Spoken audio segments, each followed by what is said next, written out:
Hello everyone, welcome back to the Pro MMA Betting podcast. So we're going to be talking about UFC this weekend. We've got Leon Edwards returning after that 20-month layoff, taking on Belal Muhammad in the main event.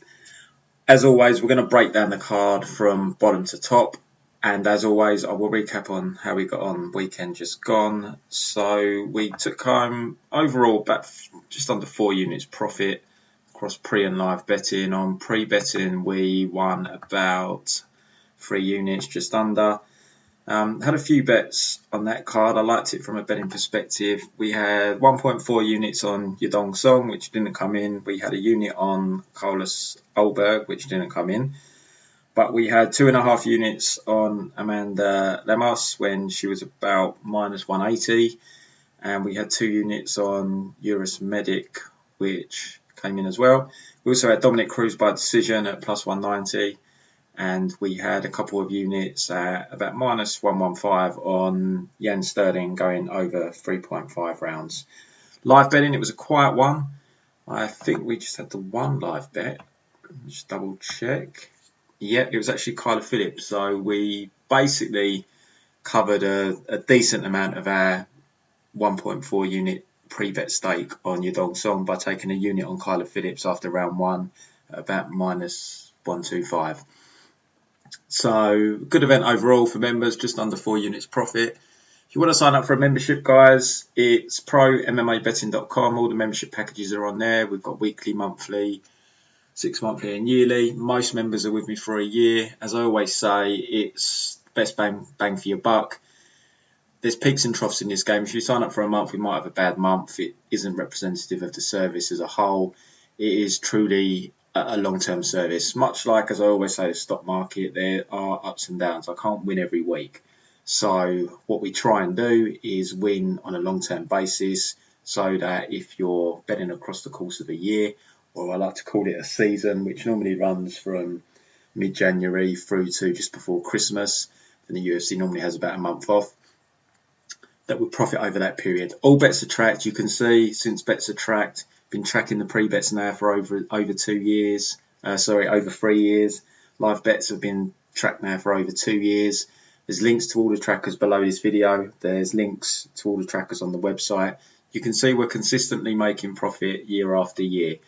So if you want to sign up to the service, ProMMABetting.com. We also have a private Discord channel for live betting tips that has evolved into a little bit of a forum, I guess you could call it, with regards to chatting about fights that are coming up. A lot of guys on the Discord channel that are knowledgeable. So lots of discussion goes on during fight week with regards to the fights. The channel is frozen during the fights, so members can only see the tips I'm giving with regards to live betting, and then it's unfrozen at the end of a fight and frozen again once a new fight starts, and so on. So we've got the Discord community as well, and that's where the live betting tips happen. All pre-bets are emailed out to members. So ProMMABetting.com. If you want to give us a follow on Twitter at ProMMABetting, and I'm trying to grow this channel as much as I can. So a like is appreciated, and also if you hit the subscribe button, appreciated as well. But what we'll do, we'll jump into the card as we always do. As I say every week, or most weeks when I remember, this isn't your normal podcast in the sense that I'm just going to pick who I think wins.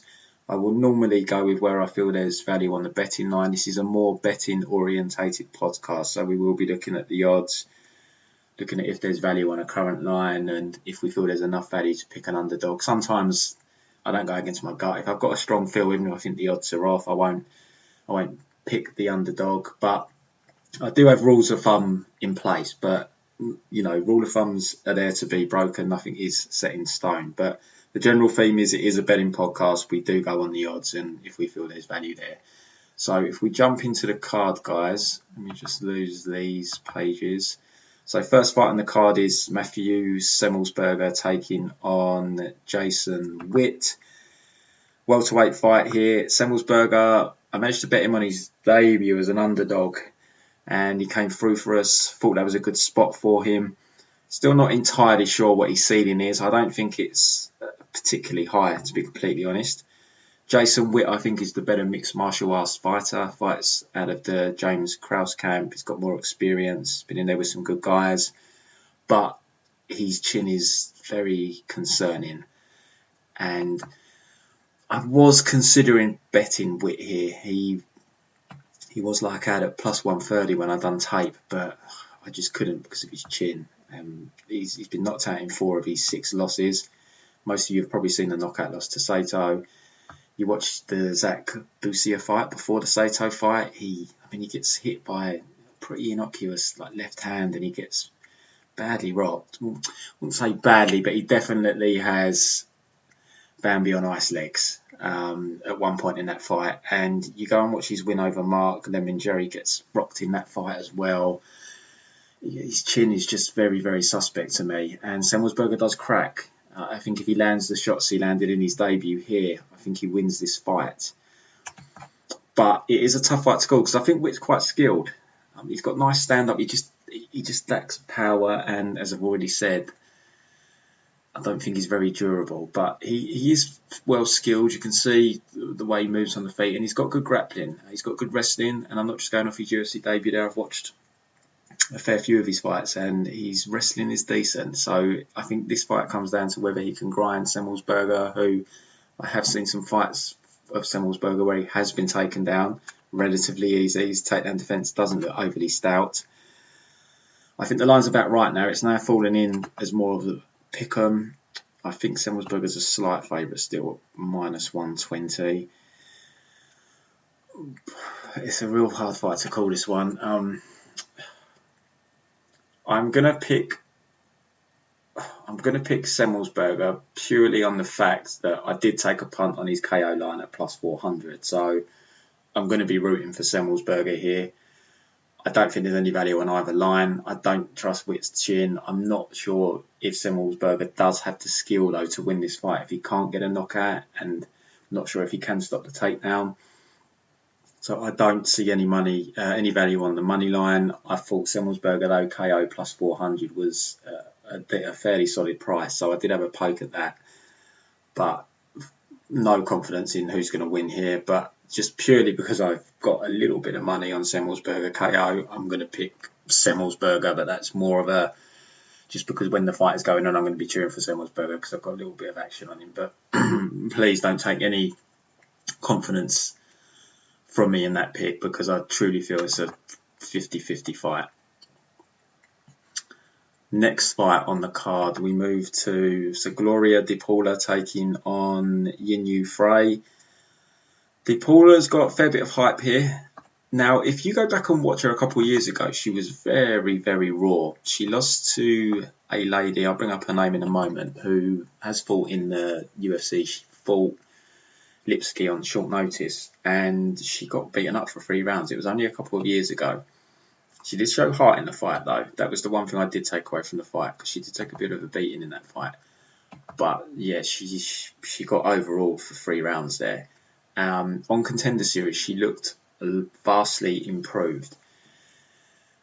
Looked good on the feet. She was throwing nice, long, straight shots. I really liked how she was throwing her shots, but word of caution, the opponent was very low level. The lady she fought, basically a judoka in MMA for all intents and purposes. She's not a very skilled MMA girl. She's got a good judo background, but completely overmatched against Pauline Matheus it was. So I don't want to take too much away from that performance because the quality of opponent wasn't good, and like I said, the fight against, and I've got her name there, Isabella DePuda, don't know if I'm saying that right, but it was a couple of years ago, but yeah, she got completely overruled in that fight. She did win a fight in September 2019 in the 3rd round, but I couldn't find that, so I'm just going off the Isabella fight and her debut in Contender Series. But like I said, she did look very good in Contender Series, but the opposition wasn't good, and I'm just wary that it might be a case of, is she going to flatter to deceive? So I'm wary here because Frey, she's got her faults, but she is a step up. She's a lot better than the girl she fought on Contender Series. She is low volume, but her striking's decent, and I think this fight probably plays out on the feet. I don't think there's going to be too much grappling. So I would not be shocked here if Frey wins this fight and Paula ends up being a little bit of a bust. But having said that, I did like what I saw, and you can only beat who's in front of you at the end of the day. And these young fighters can make big improvements over the course of a couple of years. So I definitely don't think there's any value on Paula. But when I taped the fight, I think she was -165. I think she opened up closer to evens. So I would have bet her there. If I'd got her evens or a slight favourite, I would have taken Paula. But you know how I feel about low-level women's MMA guys. I tend to go with the dog if I'm not overly confident. So I can't bet Paula at -170. There's too many upsets in low-level women's MMA, and for the standard of opponent she's fought, it's not something I want to involve myself with now. She's had about -180. My gut is kind of saying though that I did like what I saw on Contender Series, and I should pick Paula here as opposed to the dog. But Frey is a step up in competition. So this is a tough one for me to make a pick on. As I say, I'm not touching the money line for Paula. I think if anything, there's probably, if any value is there, it's on Frey. But the age difference, 11 years, there's a big age gap. The younger fighters, when you look at the statistics and that, the younger fighters, when there's an age gap of, I think it's 7-8 years, they normally come out on top. There's a big age gap here, and she's the fighter improving, whereas Frey, we know what we're getting with her. I'm going to go with the Paula here. I don't think there's any value from a betting perspective. Maybe decision, but it's like even money. It doesn't overly entice me playing props at even money unless I feel particularly strong. Now, it is women's MMA, so the chances of a finish do diminish greatly. So, if you're one of these that wants to bet every fight, I think probably Paula decision, or I'd split some Paula decision with Paula moneyline just in case she finishes her, but I think it pretty likely goes to a decision. But I'm going to pick the Paula, but it's not a bet for me, and I don't think there's any value there. But I just think the age gap, one's fighter's improving, one's probably at a ceiling, and although it is a step up in competition, I did like what I saw from her on the feet. She did look a handful. I did like the long straight shots, so I'll go with the Paula. But from a betting perspective, past fight, if you did get onto Paula when she was even money or a slight favourite, then I definitely would have joined you on that, and I think that's a good bet. So I'll break my rule here, and I will pick the favourite in a low-level women's MMA. I did do it last week, and it did pay off for me with the Lemos fight. I actually was on Lemos pretty heavy with a bet, but that was because I was very confident, hence why I bet her and paid like -180. The Paula is the same price, and I'm just not sharing the same kind of confidence. Frey is worse than Souza, but it's a big step up for Paula. At least with Lemos, we've seen her in there with good girls, so I can't be paying the same price on the Paula that I paid on Lemos. It doesn't make any sense. But I am still going to pick her here. I do think she's going to come away with a W, but I would not be shocked if Frey pulls off the upset. Next fight on the card, we have Courtney Casey, JJ Aldridge. So another what I would class as a low-level women's MMA fight. I've seen a lot of people that like JJ here, and I can understand why. JJ's a very good striker. I remember I bet it was a big underdog, +250 against Macy Barber, and it was all looking very good to begin with until ultimately the wheels came off and she got stopped in the second round. Really, really nice boxing from JJ. She's got some of the best hands in women's MMA, like really neat and tidy boxing. What does let her down is athletically. She's not the most athletically gifted fighter, and I just didn't like what I saw in that Barber fight. I know her eye was hurt or something, but it was just, she kind of quit. And I know it's easy for me to say that sitting here, but as a bettor, I have to analyse these things, because do I want to risk my money on someone who I feel potentially might quit? Not really, especially in women's MMA, where you don't really see it so much because they just don't have the finishing ability. So it's just, and I know Barber is, for a woman, she is more of a finisher than most, but still, it just raises concerns with me, that fight. She took a loss to Sabina Mazo as well. I know it was a close fight, but she took a loss there. Lauren Muller fight, He dropped a round against Laura Muller, and she's a lot technically better than someone like Laura Muller, but Laura Muller puts on a lot of pressure.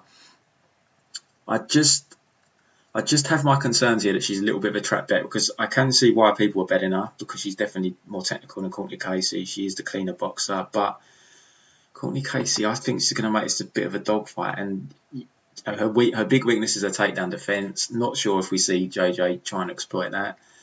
I think this fight does play out on the feet, and Casey she's not an awful striker, and she does have some power. You saw that in the Michelle Walderson fight. Michelle didn't want any part of the standing. Every time she hit Walderson, she seemed to be hurting her. She had a stand-up fight with Felice Herrig that went to a split decision. I mean, both of them were pretty inactive in that fight, but Felice is a decent striker. Split decision loss there.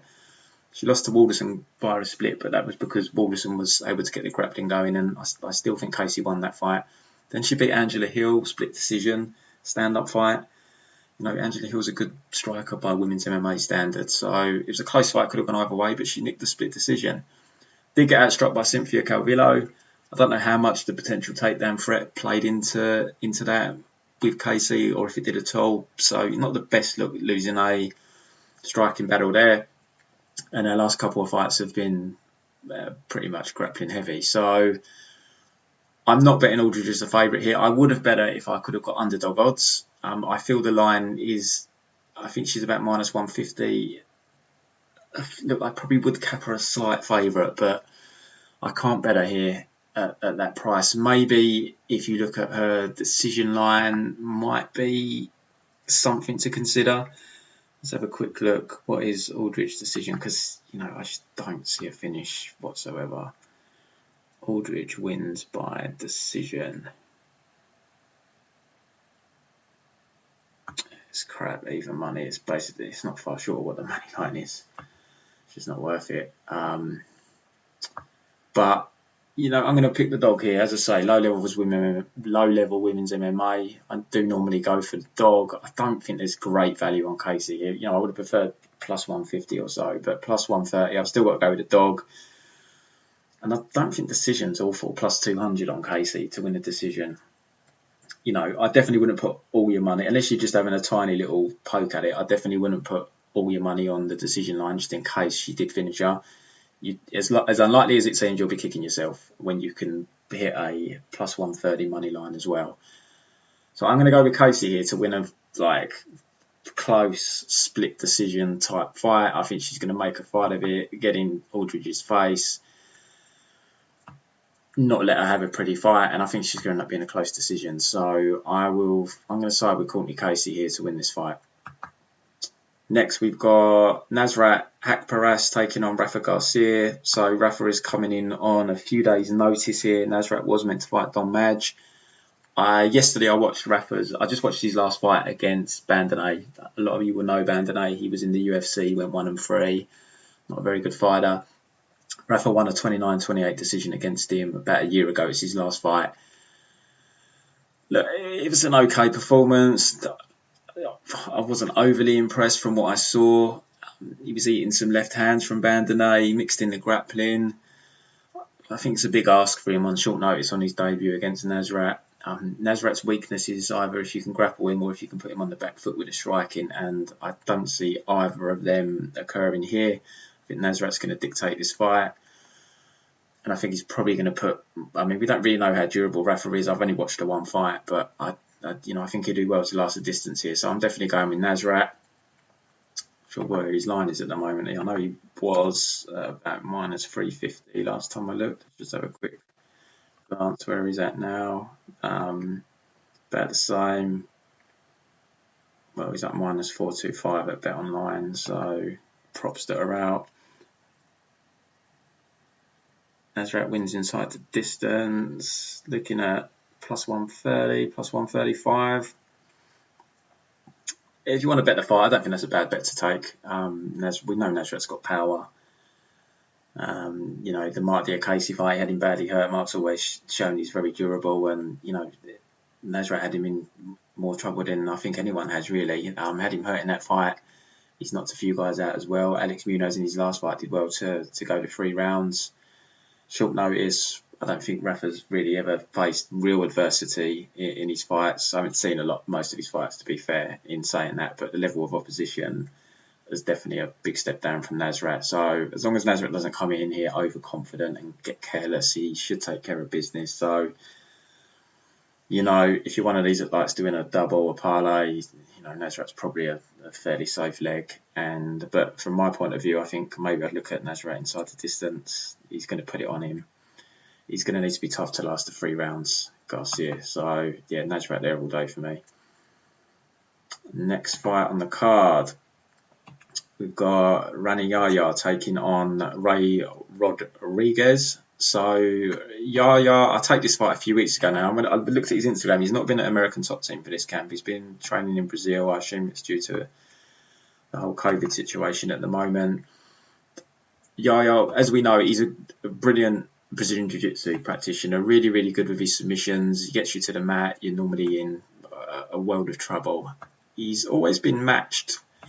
Look at his record, Yahya. He's had a couple of step-ups. Like he had the Ricky Simone fight, and they did give him Barzola last time out. But, generally speaking, he's been pretty fortunately matched throughout his UFC career. And his stand-up has gone better. I think he's got no KO wins. Let me just double check that. Yeah, 0 KO wins, 20 submissions, 6 decisions. Here again, Ray Rodriguez is a striker. He's going to want to get this fight to the floor and submit him. The knock on Yahya has always been that, obviously if he can't get the fight to the floor, he's striking. He has improved, but it's still a bit of a weak area for him. And he does slow down in fights. And we saw that in the Barzola fight. He dominated the first half of the fight and then fell away in the second half of the fight and ended up losing a 10-8 in round 3, which cost him the victory. So that is the knock on him, is he can slow down. You see it in the Joe Soto fight, I remember as well. He started well in that fight and slowed down. I remember there was a head clash as well that you could argue maybe played a role in that fight, but it definitely does tend to slow down. Ray Rodriguez, he's coming off a quick submission loss to Brian Kelleher. I don't know what he was doing, dived into a guillotine. I think he took the fight on very short notice. He got a win over Andrew Perez in combat before that, and he got stopped in the Contender Series by Tony Gravely. Got taken down multiple times in that fight. I think he kept working his way back up, but eventually just got stuck on the bottom. Look, you've got to go with Yahya here, but you can't be playing minus 300 on him, guys. He might take him down and get a submission in round 1 and look minus 500, but like I say, the worry with him is always slowing down, and so for me, it's just I don't like betting people that are going to gas, even if I think that they're going to win the fight, and I'm pretty confident about it. It just can become an unneeded sweat, and it's just a rule of mine. And I've learned the hard way, betting gassers.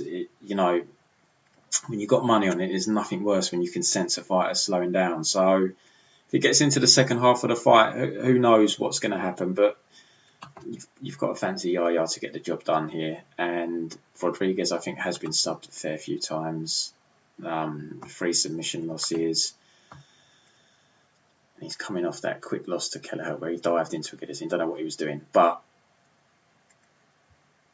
I don't think there's any value on money line. I can't bet Yahya at minus 300. The line hasn't budged. I take this fight a couple of weeks ago and the line just hasn't moved at all. The over-under minus 150, over 1.5. It's going to be a sweat if you bet that over, if he gets a takedown. I'm looking for Yahya sub to see what that is. Yahya wins by submission. Plus 120. Even money at some books. I don't think that's a bad stab if that's the way you want to. If you want to bet the fight, as I say, no value on money line in my opinion. But if I was going to bet it, I would bet Yahya submission. If you can get plus money, I think that's not bad value. Because if Yahya does win this fight, I think he wins it by submission more than 5 times out of 10. So, if you can get plus money on that, I don't think it's a bad play. I'm not a massive prop bettor myself. I can never get big money down on props, so I've never really entertained them overly. But if you're someone that likes your props, I think the only way to play that fight is Yahya by submission personally. And if you're a live bettor, see how the first half of the fight plays out, and if it reaches the second half, how is Yahya looking? I mean, he has got some round 3 submission wins. I just think he's a step above Rodriguez. I think even if he does start to slow, he's probably got enough to hang on and eke out the decision. But it just, stand-up always been a little bit ropey. It has improved, but it's always been a bit ropey, and his cardio, I just don't want to bet someone at a juiced money line when I've got those concerns. But I have to pick Yahya here. I do think he wins the fight. I do think he's a level above. Next fight, we've got Charles Jourdain taking on Marcelo Rojo. So Rojo is coming in on, I think he's in on short notice here. I can't remember who he's replacing, but I did take a look at one of his fights. I think it was his last fight I watched. Let me just bring up his record. And he started well enough, but he started to get grappled. He started to slow down, and ultimately he got stopped in the 3rd round. It was the Castaneda fight. It was the one that I watched. It seemed quite apparent he's a striker. That fight was a couple of years ago, so he could have improved. I think he trains at Entram, which is a good gym in Mexico. But the wrestling got to him, and he did slow down in that fight. Whether that is a pattern in his fights that he slows down, I don't know. I'm just looking at his losses. He's got another round 3 loss. His last loss before the Castaneda fight, and he seems to win a lot of his fights in round 1. Got a round 3 submission win back in 2015. Yeah, he doesn't tend to see the distance often. He's won 1 decision in his career. He's lost 2. Never been KO'd though. Charles Jourdain, entertaining fighter. We've seen him 3 times, I think, in the UFC now. Gave Feely a good fight. He dropped him. They beat Choi in a big upset, and he gave Desmond Green a decent enough fight on short notice. Although I question the way Desmond Green approached that fight, didn't use his wrestling.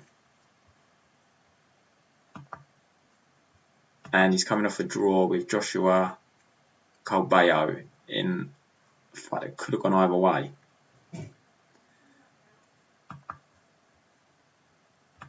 So that last performance from Jourdain maybe took a little bit of shine off of him. But I think this is a good fight for him. I think it's going to be entertaining as long as it lasts. I think they're going to throw down on the feet. But if it's the same fight as that I saw from 2 years ago in Rojo, I just think Jourdain, the younger guy, Rojo's, I think he's like 32 years of age. So especially for a lightweight, I guess. So it's not particularly old, but I just have to side with the younger guy here. I don't particularly love minus 250, I've got to say, especially with the way Jourdain fights. He's pretty reckless, but he's always proven to be fairly durable. He's never been finished in his career, but every time a fight's gone to a decision, he's lost it or drawn, as we saw in the last fight, and he's finished everyone in victory. So, but Hojo's never been KO'd. So it's an interesting fight, but I could just see maybe, based on the fight I watched, if Rojo slows down, I can see Jourdain taking over and potentially getting a stoppage. But, I mean, I haven't really given it much thought, to be honest. I saw the line come out at like minus 250, and I knew straight away I wasn't going to be interested in betting Jourdain at that price. Let's have a look at what he is inside the distance. The over settle. Is the over settle 1.5? It's the first time I've looked. That's interesting. Been bet up though, minus 175. I bet it didn't open there. Where did it open? No, it did. It's saying it opened there, so feels about right. But you know, these guys, neither of them really go to decision. They're both finishers. So Jourdain wins by KO plus 175. Jourdain inside the distance, like the plus 120, plus 130 area. I'd definitely be looking at one of them two. If I was going to bet this fight, that's where I feel the value would lie, in looking at a Jourdain inside the distance prop. Jourdain decision. Where is it? Let's just find Jourdain decision.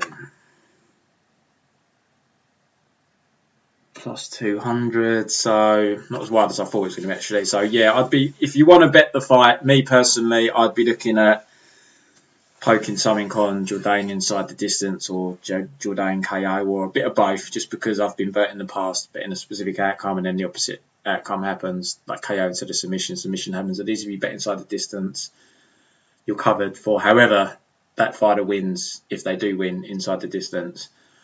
But pass on the money line for me. That last performance from Jourdain just raised some question marks, and what you have to be careful of as well is overrating fighters in defeat. And ultimately, Jourdain did lose to Desmond Green. He did lose to Andre Fili. Yes, he was competitive in both of them fights, but he still lost.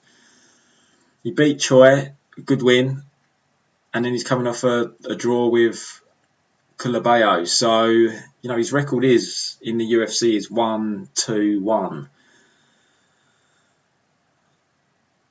So I just don't feel like he's the kind of guy you should be laying minus 250 on. And Rojo isn't a bum. He started off all right against Castaneda. He just started to slow down, and Castaneda actually had his success with the grappling as opposed to on the feet. So from memory anyway, I watched this a couple of weeks ago, but I remember it was the grappling that ultimately was his downfall.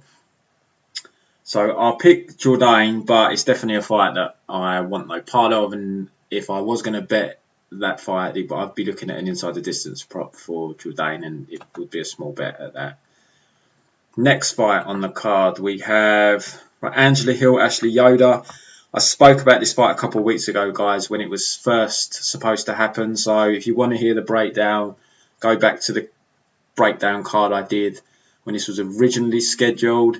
Just a quick reminder, I will go with Angela Hill, but the line's even worse, I think, now than it was before. She's like minus 400.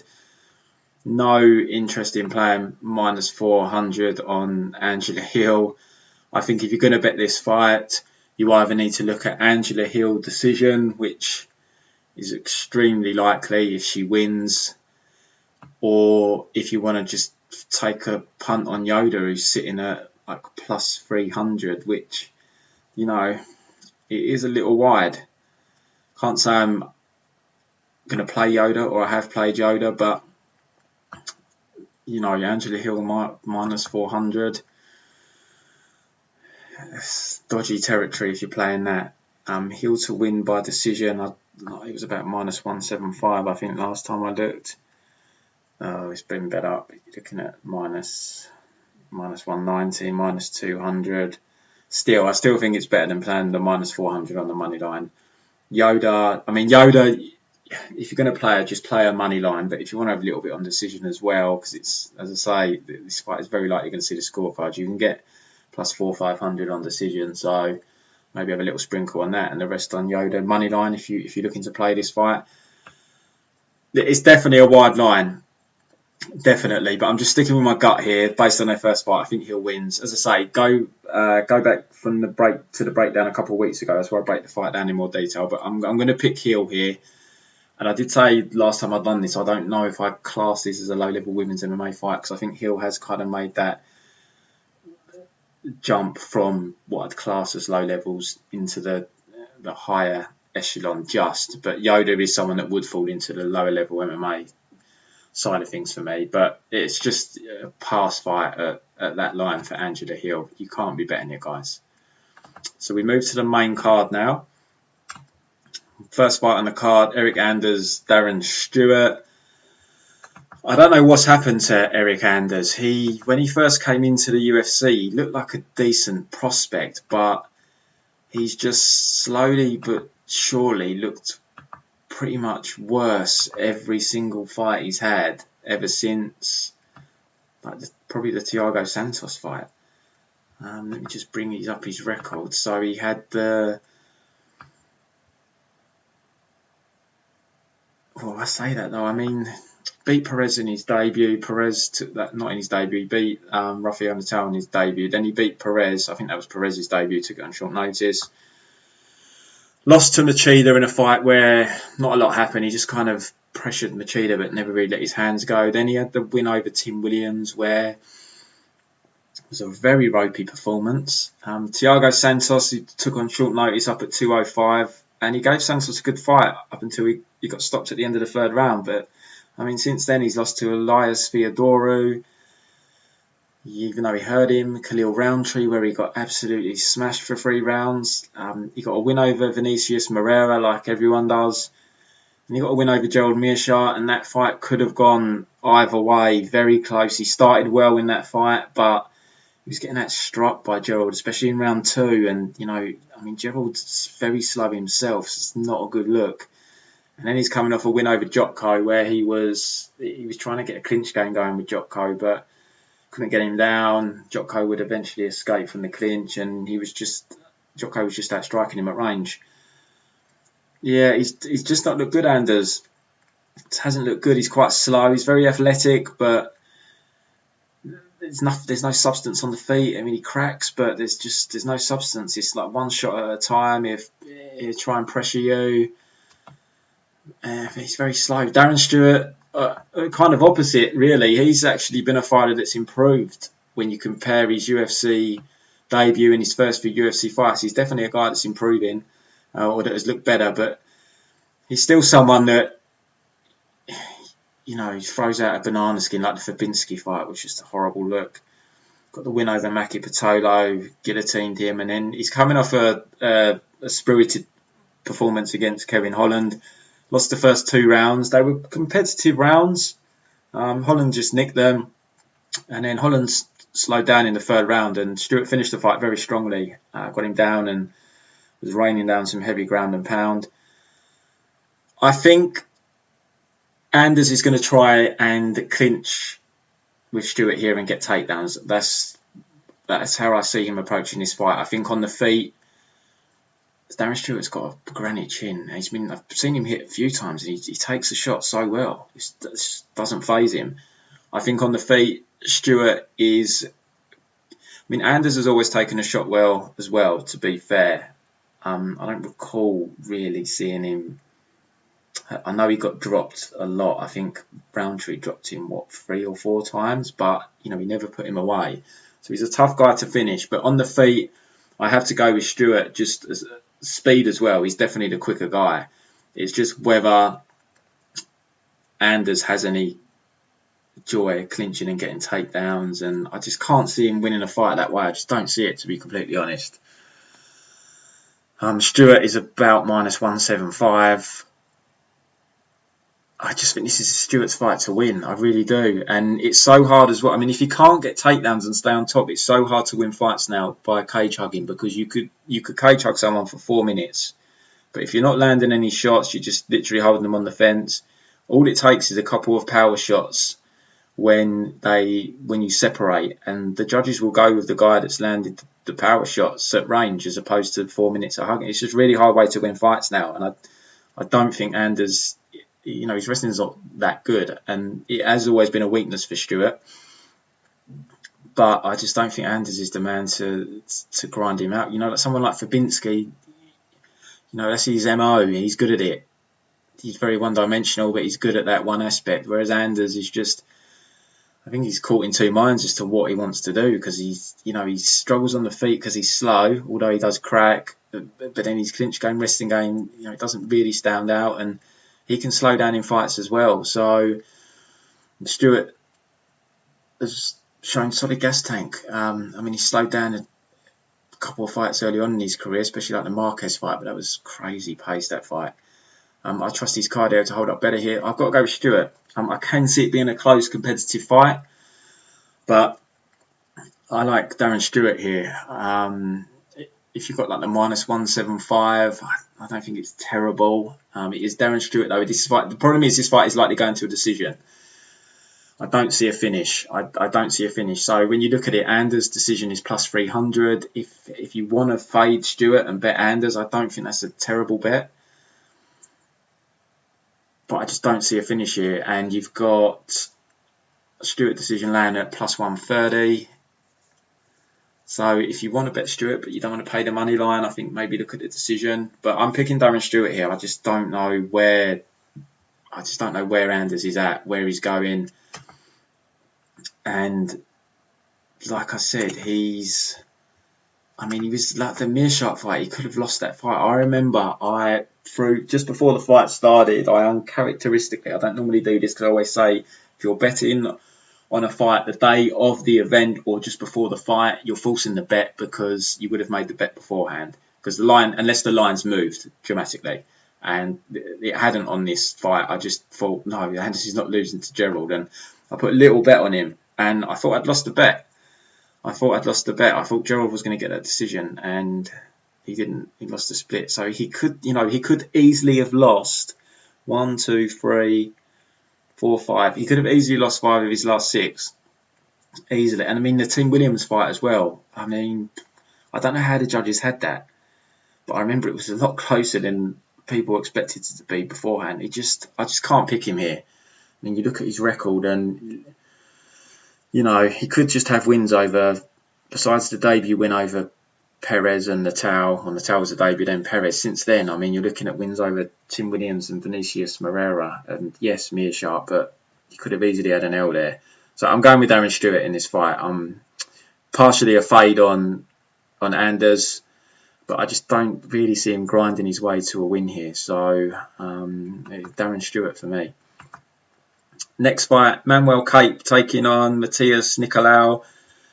Kape I was high on coming into his debut. I had some money on him against Pantoja, and his volume just let him down. My concern was the grappling from Pantoja, getting grappled, because he had shown that his takedown defence historically had been an issue. But he got the fight he wanted, got the fight on the feet, and just real lack of volume. Now, you can see from doing the tape pre-UFC that he's not the most high volume guy, but I just didn't like what I saw there. And, I was talking about him, if his takedown defence had shored up, creating problems for someone like Figueiredo. But on that performance, no, I've misread that unless he comes and shows me something else. He's got to pick the volume up. He's a skilled striker. He's quick.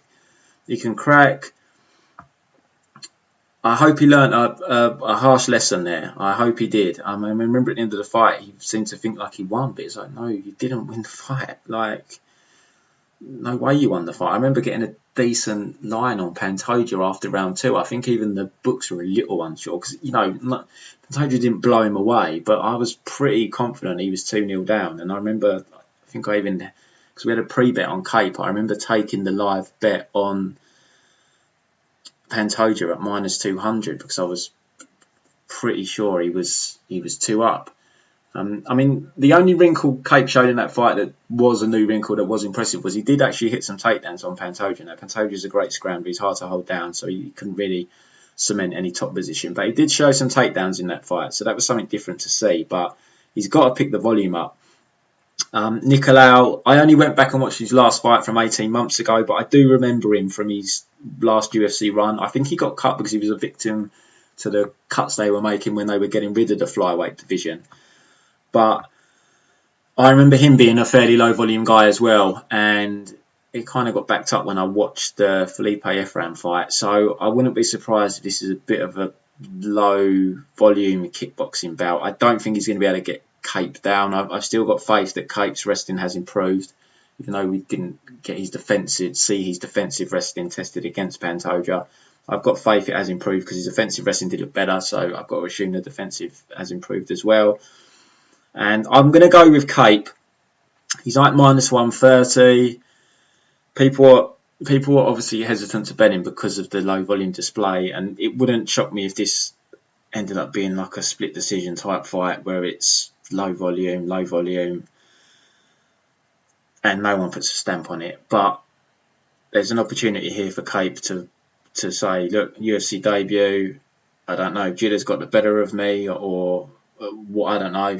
I was overly worried about Pantoja taking me to the floor. He needs to just let his hands go here. But like I say, you can pick up from tape pre-UFC that volume could be an issue. So I can't bet him here, not after he did me against Pantoja. Now, Pantoja's a great fighter, but just that volume was just... Like I said, it seemed like he thought he was winning the fight. So I need to see a better display from him before I can put money on him again. His decision was sitting at +300, which I thought was decent, considering we might get a low volume fight. He does have power. Nicolau has been knocked out before, but they're flyweights as well, division where you get the least amount of stoppages. So I thought plus 300 was interesting on Kape. I didn't think it would be that high. I'm still going to go with Kape here, and I hope he puts in the kind of performance I was expecting against Pantoja, because if this does turn out to be a low volume split decision type affair, then that's just hype train derailed. But I'll pick Kape as a slight favourite here. Next up, we have Jonathan Martinez, Davey Grant. Jonathan Martinez is up there with one of the most improved fighters I've seen from UFC debut to current time. Really, he's kind of done a bit of a Marlon Vera, just completely turned himself around. The debut against Cirkunov, he looked pretty bad, but man, since then he's looked good. He lost a split decision to Andre Yul. That was a fight that I thought he should have won. I had a little bit of money on Yul pre-bet on that fight, and I thought I'd lost. I was surprised I got the decision.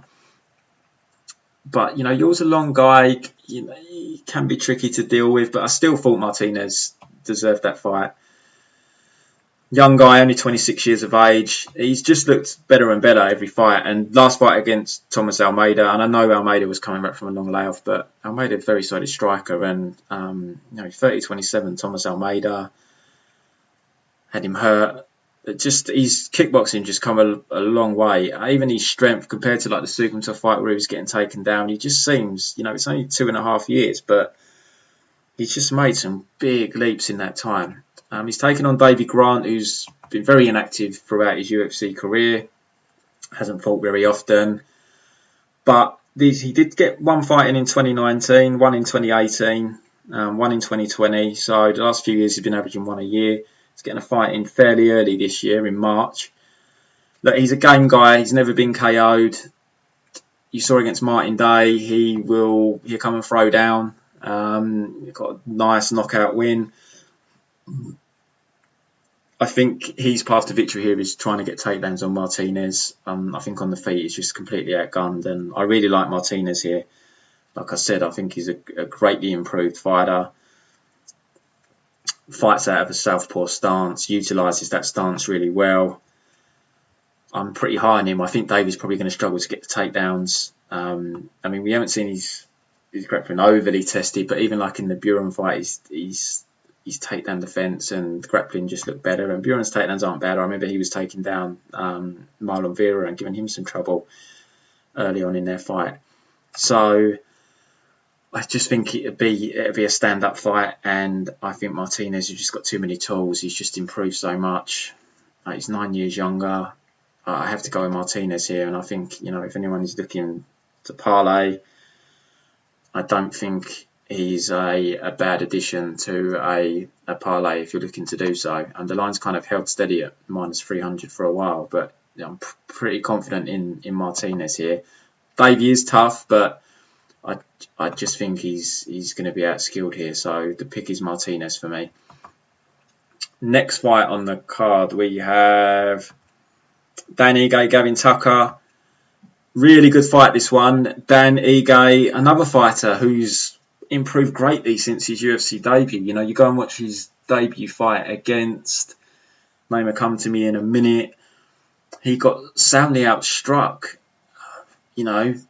Wasn't much to get excited about in that fight, but since then, he's put together quite a streak, Dan Ige. He does tend to get involved in competitive fights, but he always seems to come through, especially in round 3. Always seems to have a solid round 3 in fights that with him tend to be 1-1 going into the third round. So let me just scan through his record. 14-3 record. So that was it. Hule Arce just got beaten up on the feet for 3 rounds there, basically. But since then, just been on a tear. Mike Santiago, quick takedown, handing him out. Jordan Griffin, that was 1-1 going into the third round. He come through in round 3. Danny Henry dropped him, choked him out very quickly. Kevin Aguilar, another 1-1 going into round 3. Put it on Aguilar in round 3.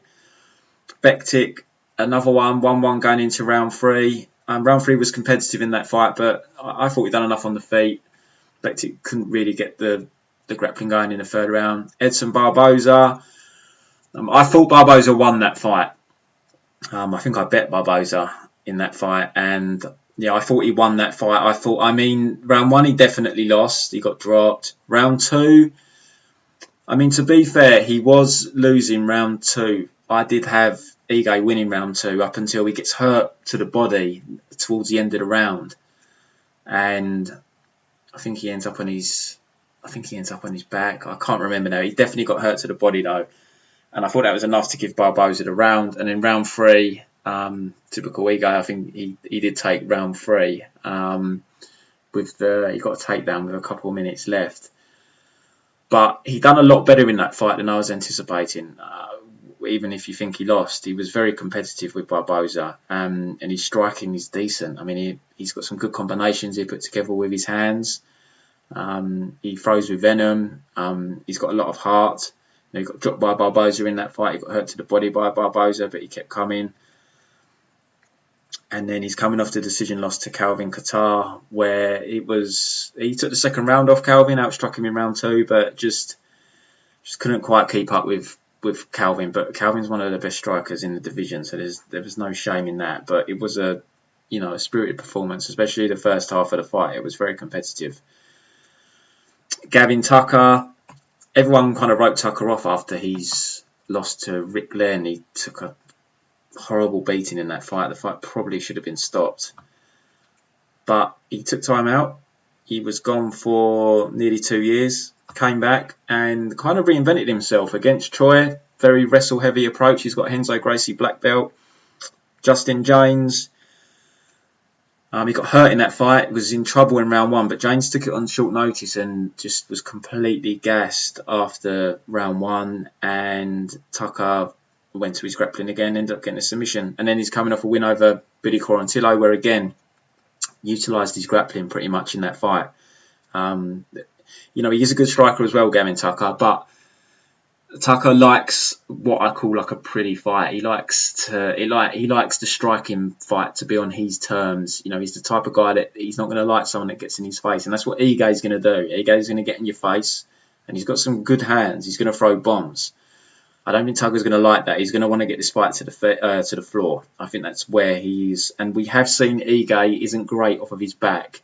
He can lose rounds stuck on his back, so I think that's going to be a clear game plan for Tucker here.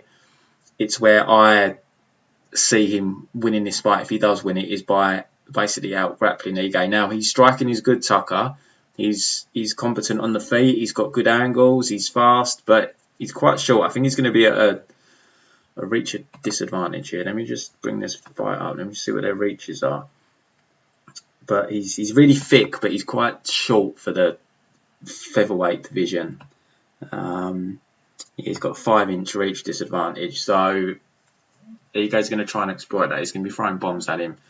For me, it's going to come down to whether Ige can, if he gets taken down, get back to his feet, or whether he can keep it on the feet. I think it will be a close fight, but I've just got to go with Ige. I think he's a grittier fighter. I think he wins his fight on the feet. And I also think this is a step up for Tucker. Ige's been in there with tough boys like Barboza, like Kattar. For Tucker, hasn't really seen that level of competition.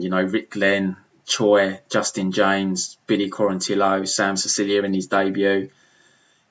These guys are a level down. Dan Ige is a firm UFC fighter, cemented in the UFC, who's been in with good guys and beaten good guys. So this is a step up for Tucker. Let's see what Tucker's got. But I think Ige is going to bring the fight to him like no one has really since the Rick Glenn fight. I think Ige, he's not going to fade. He's going to be there.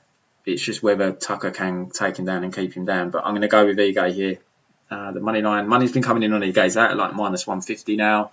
You could have got him at one point about minus 120. I just think for the guy that's going to fight for your money, Ige will, and I think he can kind of out savage Tucker here. But if Tucker gets the grappling going, it's a concern. The co-main event, we've got Ryan Spann taking on Misha Cirkunov. this fight kind of borders on flake versus flake for me personally, and you know my thoughts on flakes. I do not bet flakes. Learnt my lesson. I'm just avoiding them now, even if I think there's value on the betting line. I'm just not doing it to myself. So it makes this a bit of a tricky one because I kind of regard both as a little bit flaky. Reasons for Cirkunov that I think is just a bit of a flake is he's obviously got the 2 quick KO losses to Walker and Vulcan. Glover Teixeira, he just took him down and pounded him out. It was like he kind of gave up. And I know he won against Jimmy Crute. It was a really good win, but it looked like at one point when Crute was grounding and pounding him, it looked like he was kind of quitting. He managed to hit a sweep. Just at the moment I thought he'd basically quit, he hit a sweep and got on top, and that led to the Peruvian necktie that he finished the fight with. So maybe I wrote him off too quickly, but I did bet him. I did bet Cirkunov, and then the more and more I thought about it, I thought no, and I just ended up buying out of the bet.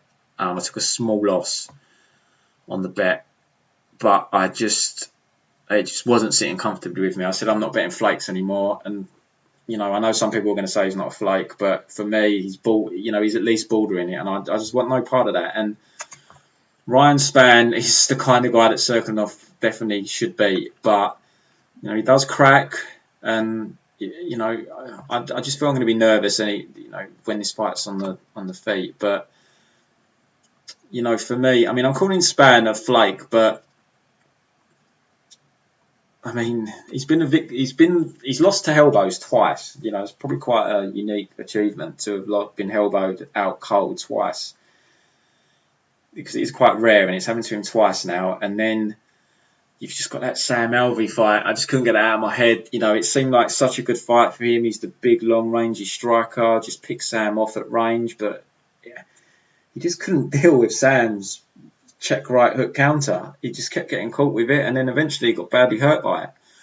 It's just a fight that he should have won quite easily with his length and attributes. He just made a mountain out of a molehill for me. And you know, the Devin Clark fight, nothing really happened in that fight until the ending. You got Rogerio, who was just, you know, a shot fighter. And he had his debut against Luis Enrique, which was a, you know, competitive fight. I mean, he can be taken down, Spann. So I did see on tape, when he's fought people who will try and take him down, he can. Luis Enrique took him down a few times. Devin Clark did. He got straight up against Devin Clark. But Cirkunov he's nasty on the floor. He's good on top. So I'm going to still pick Cirkunov here. I think on the feet he can hold his own, definitely. I wouldn't be shocked if Cirkunov can win the striking exchanges. I'd just worry about Cirkunov's chin. I know they were quick losses, and Vulcan's done that before, and I know Johnny Walker, obviously you eat a flying knee off Johnny Walker, it's going to put anyone away. But just the way he quit against Glover I didn't love, and then I saw a glimpse of it against Jimmy Crute as well. So I just decided I'd rather just sit back and enjoy this fight and see if one of them flakes first. So I'm going to go Cirkunov. I think he can get takedowns and ultimately get the finish on the mat. He's a very good grappler. You know, he's shown good sweep. Even against Krylov, he swept Krylov. He swept Crute. You know, they're both good grapplers, and he swept them really nice sweeps. He's good on top. If he stands and bangs on the feet with Spann, you know, it's giving Spann a chance. So the MO here should be to get this fight to the mat, and you know, if you can't get the finish, at least knock that energy bar down of Spann so he slows down. You know, he's a big athletic guy. But no, I'm going to go with Cirkunov here, and I hope he proves me wrong with the flakiness thing. Hopefully he could win this fight and then, you know, go on a bit of a tear. He's a good fighter, Cirkunov. He's been pretty inactive. This is the first time we'll be seeing him for, is it about 18 months? Let's have a quick look. Yeah, about 18 months. I know his wife wasn't well. I hope she's all healed up now. That probably wasn't helping him either, to be completely fair, in terms of his mental space, having to get in an octagon. So I'm hoping that's all sorted out for him as well. So I'm gonna pick Cirkunov here. Main event: Leon Edwards, Belal Muhammad. So Leon's back after an 18-month layoff. He's sitting as a minus 260 favourite, which in a way I'm a little bit surprised that it's not wider. Now, I do understand why it is minus 260, because Leon isn't really a finisher. That is the knock on Leon. So I always talk about it when I do the podcast. If you're betting on a fighter who's not going to win inside the distance and you're just betting on them by decision, if you're paying juice, you've got to be pretty confident that they're going to finish the fight, because there's just that risk element, especially in MMA, where anything can happen in that 15 or in this case 25 minutes. What Leon has on his side here is Belal Muhammad is also not a finisher. So it's extremely unlikely that Belal is going to be able to put Leon away. I think the only guy he's stopped in the UFC is Sato, who he got a submission on in round 3. I don't think he's got any other inside the distance wins, except for the Augusto Montano third round win as well, which, Augusto was nowhere near UFC caliber. He's a decision machine. So where in some instances you can say, right, Leon's not going to win, he's only going to win by decision here. That means you're trusting on him not to get put away inside 25 minutes. Against a lot of fighters, there's obviously that risk factor. With Belal, it's, you can never say never in MMA, but it's pretty unlikely that he's going to put Leon away. So in a way, it removes that risk factor somewhat, that he's facing another guy that's just not a finisher. 5-round fight. Belal fought just a few weeks ago. He took some damage to his calf in that fight, but Leon is a southpaw. So to target that same area, he'd have to throw the kick with his lead leg to the outside of the calf, which is perfectly doable. Obviously, you can't generate as much power off the front leg, but I think it's something for Leon to potentially target, because I don't know if it's going to be about a month. I don't know how much damage he took to that calf. Is it going to be fully repaired? I mean, I'm sure it feels fine to Belal now, but is there still going to be some lingering tissue damage, muscle damage, whatever it is? I don't know, potentially. So I don't think it'd be a bad idea for Leon to throw that out throughout the fight.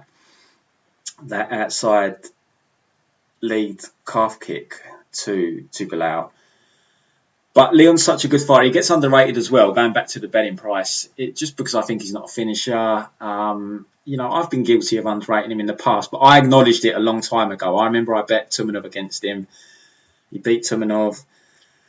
And I haven't bet against him since. I can't say that I've been betting him a lot either, because he is the kind of guy that goes in there. He does go to a decision. He doesn't tend to blow people away, but he just wins though, Leon. You can't. He's only lost in the UFC, besides a controversial loss in his debut to Claudio Silva, is to Usman, and he gave Usman a decent fight. That was years ago, and Usman didn't have his way with him with the wrestling. He showed some decent defensive wrestling in that fight, and he's beaten some good guys. Like I said, Tumenov he's beaten. He beat Vicente Luque, Barberina, Cerrone, Gunnar Nelson, and he's probably coming off a career press performance against RDA. He's long on the feet, southpaw. He's got good wrestling. It's definitely an area that he's improved on. He can mix in wrestling. He's got really good elbows in the clinch on the break. You've got to be really careful with them. Just a very, very talented guy. It's a shame he's been out for so long. And Belal is a high volume guy. He's tough. He's very tough to put away. He'd be in your face, but there's just levels to this game, in my opinion, and I just think Leon is at a level above Belal. Now, I'm not saying Leon's going to run through Belal. I think he is going to probably go the distance, but he's just a more skilled fighter than Belal. When Belal stepped up his loss, let's be honest, he got schooled by Jeff Neal, knocked out by Vicente Luque. Alan Jourdain just, he had a good third round. To be fair, he came back well in that fight, but he took a major beating in the first couple of rounds. And, the other opposition he's faced, he's had good matchmaking, Augusto Montano, Randy Brown's a lot better than he was 4 years ago. Jordan Main, shot, Tim Means, split decision win there.